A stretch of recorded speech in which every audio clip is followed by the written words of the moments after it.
Hello friends, আমি অনেক দিন পর আলুর তরকারি, লুচি আর ছানা জিলাপিটা আমি খাচ্ছি।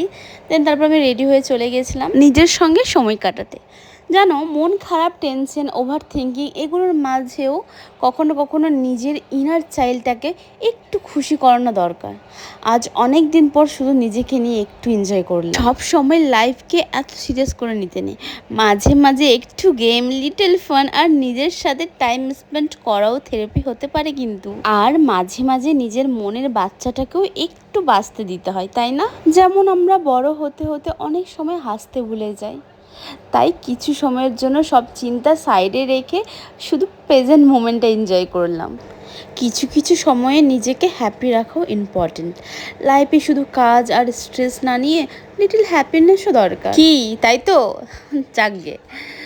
তারপর তো আমি বেরিয়ে একটু খেতে গিয়েছিলাম। তারপর তো আমি কাকে দেখলাম, বিশ্বনাথ বসুকে। তোমরা তো সবাই তাকে চেনো, আমার সামনেই বসেছিল, খুব ভালো লাগছিল। এভাবে আমার ভালোভাবে দিনটা কাটলো। তারপর বাইরে এত সুন্দর ফুল দেখে তোমাদের সাথে শেয়ার করলাম।